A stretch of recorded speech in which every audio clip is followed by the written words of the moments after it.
7 सितंबर 2020 की घटना है। 7 सितंबर 2020 को रात को 9 बजे का समय था। आपको पता है 7 सितंबर 2020 को कोरोना का समय था और लॉकडाउन लगा हुआ था। बस किसी ज़रूरी चीज़ के लिए ही लोगों को घर से बाहर निकलने देते थे। तो 7 सितंबर 2020 को सड़कों पर सन्नाटा था और नाजिया अपने शौहर के साथ, शौहर का नाम होता है राशिद, इसके साथ मोटरसाइकिल लेकर दवाई लेने के लिए बाज़ार की तरफ निकलती है।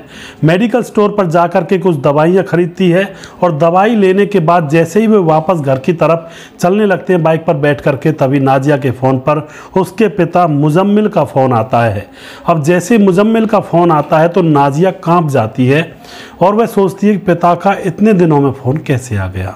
अब दोस्तों वह अपने पिता अब्बू का फ़ोन उठा लेती है और बाइक पर वह जा रही थी और अब्बू से बात करती करती जैसे वह घर के पास पहुंचती है, अब्बू से पूछ रहा था कहाँ गई हो, क्या कर रही हो।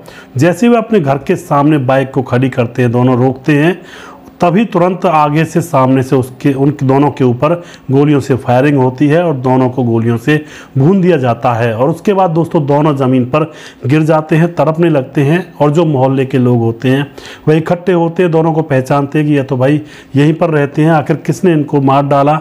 और जो मोबाइल था नाजिया के हाथ में वह छूट चुका था और वह दूर जाकर गिरा था। उस पर कॉल उसके बाप की चल रही होती है। उसके बाद दोस्तों आस पड़ोस के जो लोग होते हैं वह राशिद के भाई के पास फ़ोन कर देते हैं और उसका भाई वहां पर आ जाता है। आकर के भाई को देखकर रोने लगता है, भाई और भाभी को। इतने में ही पुलिस भी आ जाती है। पुलिस आकर के डेड बॉडीज़ को अपने काबू में लेती है और इस केस की जांच पड़ताल में जुट जाती है। तो राशिद का जो परिवार था वह भी वहाँ पर आ जाता है। सारे परिवार वाले बहुत ज़्यादा दुखी थे। अब वह पुलिस को बताते हैं कि इन दोनों ने लव मैरिज की थी और दोनों घर से फरार थे और यहाँ पर आकर रह रहे थे और हमें थोड़ा थोड़ा मालूम था, लेकिन हम ज़्यादा इंटरफेयर इनके बीच में कर नहीं रहे थे। अब तो यहाँ पर पुलिस उस फ़ोन को उठाती है जो नाजिया के हाथ में से छूटा था, तो पता चलता है कि उस समय फ़ोन इसके पिता, नाजिया का पिता मुजम्मिल कर रहा था। अब तो दोस्तों जो लड़के का भाई होता, राशिद का भाई, उसके कहने पर केस दर्ज किया जाता है। वह मुजम्मिल और उसका बेटा मौसिल, अफसर अली, जौहर अली और पुत्र निसार अली के खिलाफ मामला दर्ज करवाता है पुलिस के अंदर। और उसके बाद दोस्तों जो पुलिस होती है वह तुरंत पकड़ने के लिए इनके घर पर जाती है, लेकिन घर पर से जो बाप और बेटे होते हैं वह फरार थे, दोनों ही पकड़ में नहीं आते हैं। तो पुलिस का जो शक था वह यकीन में बदल जाता है कि हो ना हो यह बाप बेटे इस केस में शामिल हैं। अब 9 सितंबर 2020 को आते आते पुलिस को उन दोनों के बारे में किसी मुखबिर के मुंह से पता चलता है। तो जाकर के मुजम्मिल, जो पिता होता है मुजम्मिल, और बेटा मौसिल, इन दोनों को पकड़ लिया जाता है और इन दोनों को गिरफ्तार किया जाता है। तो इनके पास से 2 तमंचे जो होते हैं, बंदूक वगैरह, हमारे यहाँ तो उसको कट्टा वगैरह कहते होंगे शायद, तो तमंचे इनके दोनों के पास मिलते हैं। पहले तो यह बात को घुमाते हैं, कहते हैं कि भाई हम जैसे अपनी बेटी से मिलने के लिए जा रहे थे तो किसी ने हमारी बेटी और दामाद के ऊपर गोलियों से फायर किया और हम वहाँ से इसलिए फरार हो गए कि कहीं यह आरोप हमारे ऊपर ना लग जाए। लेकिन जब पुलिस अच्छे से उनकी धुनाई पिटाई करती है तो सारा मामला वह पुलिस के सामने बयां करते हैं।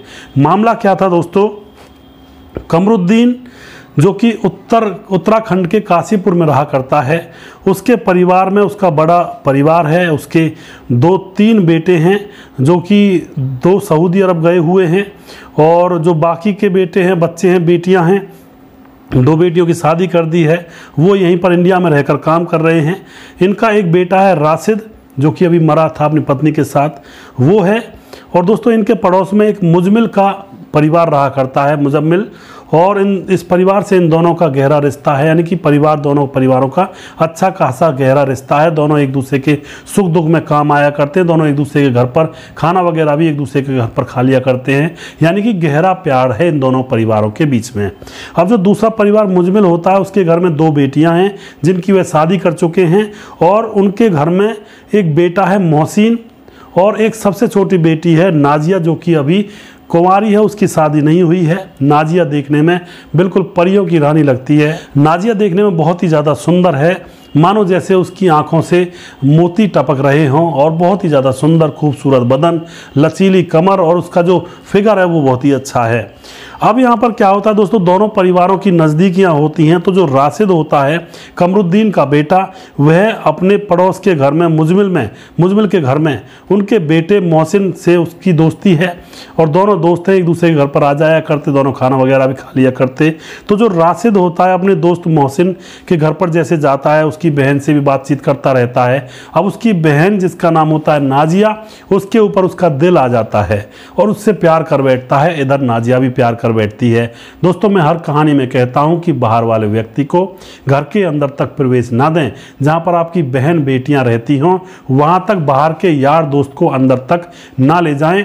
बाहर बैठक पर ही बैठा करके उनसे बातचीत कर लें, क्योंकि हमारे बुजुर्गों ने ये सारी चीज़ें पहले ही बांप ली थी, और तभी बुजुर्गों ने घर के अंदर एक अलग से बैठक बनानी शुरू कर दी थी, जिससे कि बाहर का कोई आदमी आए तो बहू बेटियों के पास चूल्हे पर जाकर ना बैठे, उनसे हंसी मजाक ना करे, वरना तो कहते हैं बारूद और पेट्रोल की दोस्ती ही कैसी, दोनों अगर आपस में मिलेंगे तो धमाका ही करेंगे। इसी तरह से लड़के और लड़की जब आपस में एक साथ बैठेंगे, या फिर किसी की बहू बेटी के पास जाकर कोई बाहर का आदमी बैठेगा, तो वहाँ पर धमाका ही होगा। इसीलिए हमारे बुजुर्गों ने अलग से घरों में बैठक बनाने का रूल चालू किया था। लेकिन आज के दौर में तो ऐसा माहौल चला हुआ है दोस्तों, बाहर का कोई आदमी आता है तो बहू बेटियों के साथ वही रसोई में बैठ जाता है अंदर जा करके, और फिर ऐसे कारनामे होते हैं जैसा आज इस घटना में होगा।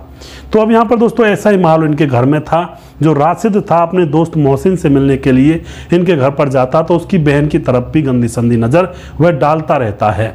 आज के ज़माने में यार यार नहीं है, यार जार हैं, गद्दार हैं, जो कि घरों में बैठ करके अपने दोस्त की बहन बेटियों को भी तखलिया करते हैं।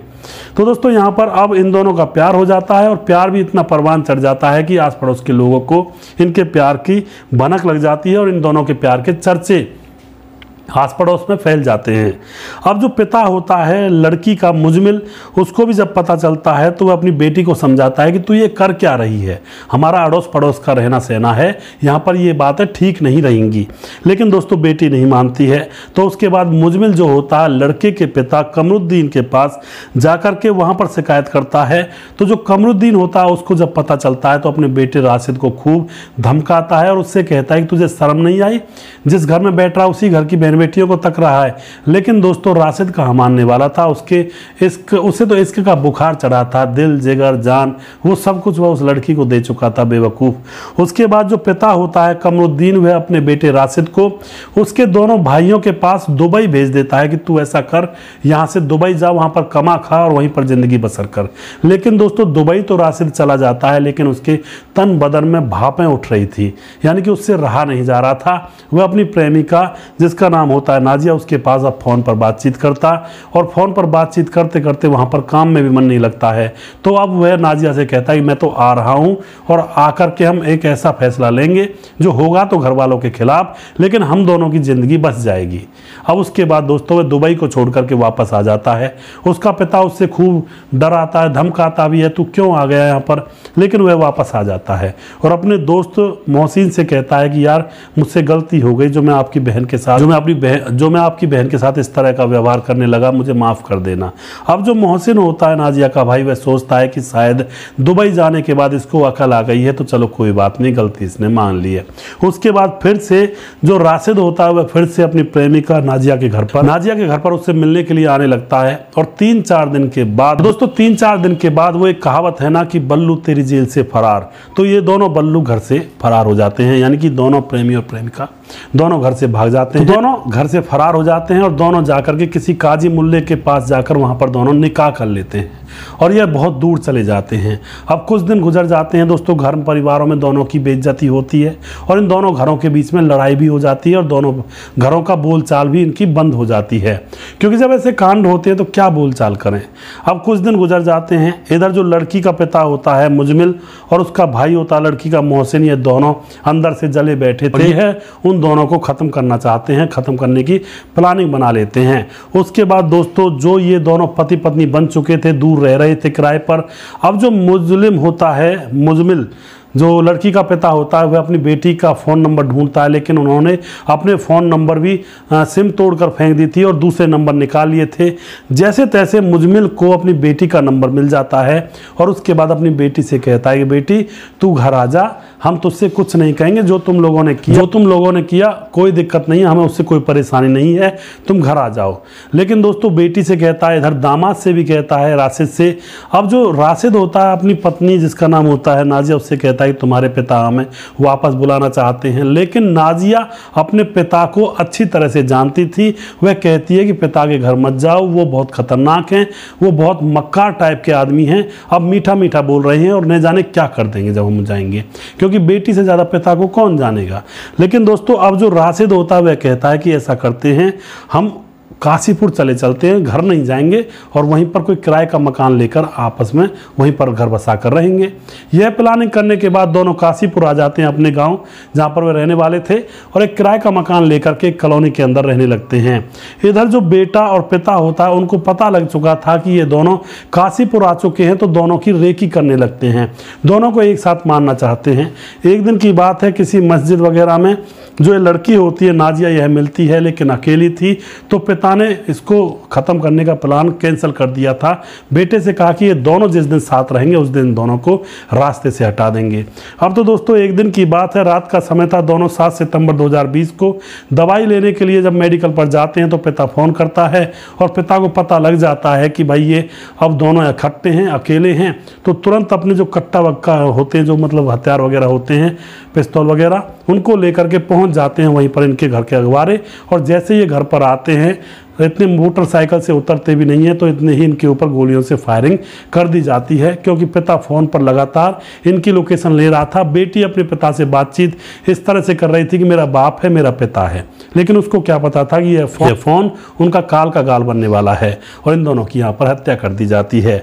इस तरह से दोस्तों पुलिस और दुनियादारी के सामने यह केस खुलता है। लोग भी दांतों तले उंगलियां दबा कर रह जाते हैं कि पिता और भाई ने इन दोनों की बसी बसाई गृहस्थी को ही उजाड़ दिया। सबसे पहली गलती ये थी पिता और भाई की, उससे पीछे गलती उनकी भी थी, दोनों की। उन्होंने अपने आस पड़ोस के रिश्ते को भी नहीं देखा। यार गद्दार निकला, यार की बहन को लेकर भाग गया। तो दोस्तों उन्होंने सबसे पहले सबसे बड़ी गलती की थी, उनको उनकी गलती की सज़ा मिली और इन दोनों बाप बेटों को भी इनकी गलती की सज़ा अब जेल में भुगतनी पड़ेगी।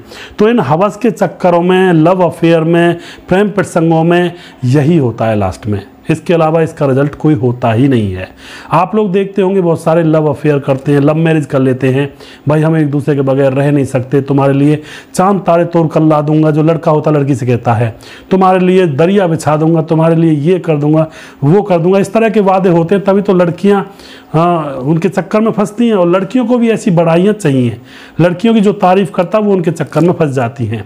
तो चांद तारे तोड़ने की तो बहुत दूर की बात है, जब ये लव मैरिज कर लेते हैं ना, जब तक एक दूसरे के साथ प्यार प्रसंग करते हैं तब तक तो घर वाले खर्चा देते हैं, मौज मस्ती इनकी होती रहती है। लेकिन जैसे ही लव मैरिज करके अलग घर बसाते हैं तो घर वाले कॉन्टैक्ट छोड़ देते हैं। तो अब यहाँ पर इन दोनों को आटे दाल का भाव मालूम पड़ जाता है और उसके शादी के 6 महीने के बाद ही एक दूसरे से ये इतने बोर हो जाते हैं कि थाने तहसीलों में तलाक के कागज़ लेकर घूमते हैं कि हम दोनों को अलग होना है। 98% यानी कि 100 में से 98 लोग, अगर 100 लोगों ने शादी की है तो उसमें से 98 लोग 6 महीने बाद, साल भर बाद एक दूसरे से तलाक लेकर अलग हो जाते हैं। और फिर ये ना घर के रहते ना घाट के रहते, क्योंकि दोस्तों लव मैरिज अगर आप लोग करोगे तो घर वाले भी, अगर आपका झगड़ा होगा तो घर वाले भी आपका सहयोग नहीं देंगे। वो कहेंगे कि भाई जब हमें छोड़कर ही भाग गए तो हम इनकी लड़ाई के बीच में क्यों पड़े। अगर लव मैरिज ना करके घर वालों की मर्जी से शादी की जाती है तो पति पत्नी का झगड़ा भी होता है, तो दोनों तरफ से माँ बाप इनकी सहमत सुलह करवा देते हैं, अपने बच्चे समझकर अपने प्यार से गले लगा कर रखते हैं। लेकिन जो लव मैरिज करके इधर उधर भाग जाते हैं उनका फिर कोई नहीं होता है, क्योंकि जो लड़की अपने माँ बाप की सगी नहीं हुई, जो लड़का अपने माँ बाप का सगा नहीं हुआ, ये दोनों आपस में सगे कैसे हो सकते हैं। ये दोनों का आपस में भी मन भरेगा और एक ना एक दिन इनका भी विस्फोट होगा आपस में। तो दोस्तों वीडियो के लास्ट में कुछ भाइयों के नाम जरूर लेना चाहूंगा जो भाई हमारे वीडियोस को देखते हैं और हमें खूब सपोर्ट करते हैं। हमारे साथ हैं रामराज गौड़, जो कि हमारे भाई फेसबुक पर हमारे वीडियोस को देखते हैं और हमें खूब सपोर्ट करना चाह रहे हैं। जय हिंद भैया जी, सावधान रहें, सुरक्षित रहें। यूपी 52 देवरिया से रामराज जी रहते हैं, वहाँ से वीडियोज़ को देखते हैं। सूरज डीओ हमारे भाई, हर वीडियो पर इनका कमेंट मिल जाएगा, भाई बहुत ही सपोर्टेड इंसान हैं। राधे राधे भाई ji. What a good story, 12 year old boy very strong, I like your story, Jai Hind जय भारत। जी बिल्कुल, ये उस स्टोरी पर कमेंट कर रहे हैं जहाँ पर 12 साल के लड़के से गर्भवती हो जाती है उसकी 23 साल की ट्यूशन टीचर। तो सूरज डियो जी, आप इसी तरह से हमें सपोर्ट करते रहिए। भाई का बहुत बहुत धन्यवाद। सूरज भाई हमारे फिजी देश से रहने वाले हैं। ताजिल रहमान जो कि हमारी बहन कह रही हैं कि वेरी नाइस स्टोरी भाई ji, you have lots interesting stories, just 12 year old cannot trust anyone. Ji बिल्कुल, 12 साल का लड़का था, घर वालों ने विश्वास करके 23 साल की लड़की के यहाँ पर ट्यूशन पढ़ाने के लिए भेज दिया और वहाँ पर वह कांड हो गया। तो किसी के ऊपर विश्वास नहीं किया जा सकता। सुरजीत कुशवाहा हमारे भाई, राधे राधे जी। सुजीत कुमार, बहुत बुरा जमाना आ गया गुरुजी। जी बिल्कुल।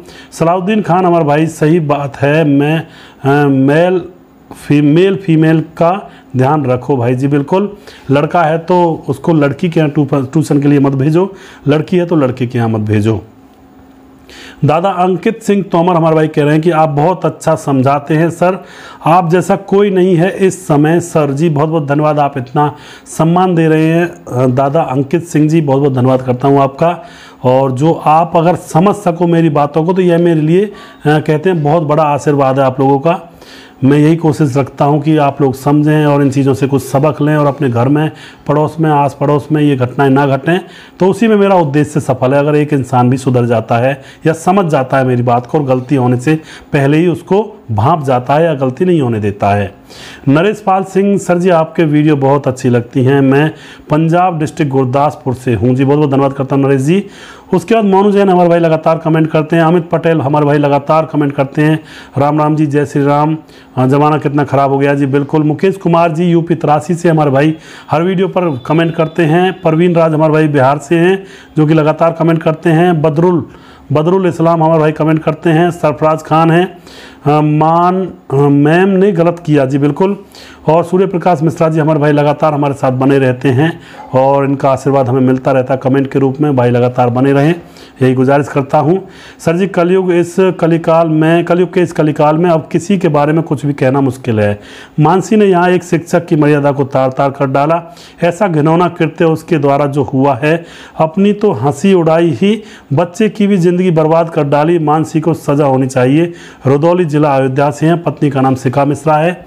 जी बिल्कुल सूर्य प्रकाश जी, आप सही कह रहे हैं। एक अध्यापक का जीवन कहते कांटों के ऊपर चलना होता है। हम भी अध्यापक रहे हैं और बहुत सालों तक मैंने पढ़ाया है। यूट्यूब पर आने से पहले मैं कॉलेज वगैरह में पढ़ाया ही करता था और स्कूलों में भी बहुत काफ़ी पढ़ाया। तो वहाँ पर एक मर्यादाएं होती हैं जो कि बच्चों के साथ हमें रखनी पड़ती हैं, लेकिन कुछ लोग इन चीज़ों को भूल बैठते हैं और अपनी बेइज्जती करवा बैठते हैं। धीरज बनवाल हमारे भाई लगातार हमारे साथ बने रहते हैं और भाई का बहुत बहुत धन्यवाद करता हूँ। दोस्तों इसी तरह से आप लोग हमें सपोर्ट करते रहिए और इन घटनाओं से सीखिएगा ज़रूर। जो भी मैं यहाँ पर लेकर आता हूँ अपने जीवन में अप्लाई ज़रूर करें कि अगर हमारे घर में कोई ऐसा कांड हो, मान के चलो आज की घटना में जो मैंने बताया है कि बाहर के लोग अगर घर में आने लगे और घर का कोई बच्चा उन यार दोस्तों को आप अपनी बहन बेटियों के पास बैठाने लगे, वहीं पर बैठकर मौज मस्ती करने लगे, तो ये बहुत ही बड़े खतरे की घंटी है। उनके लिए अलग से स्थान होना चाहिए, बैठक होनी चाहिए घरों के अंदर में। घर परिवार के अंदर बहू बेटियों के पास बाहर के युवक को कभी भी अंदर ना लाया जाए। यह मेरा यहाँ पर कहने का मतलब है। अगला वीडियो बहुत जल्दी फिर से लेकर आऊँगा, तब तक आप खुश रहें, सावधान रहें। जय हिंद जय भारत।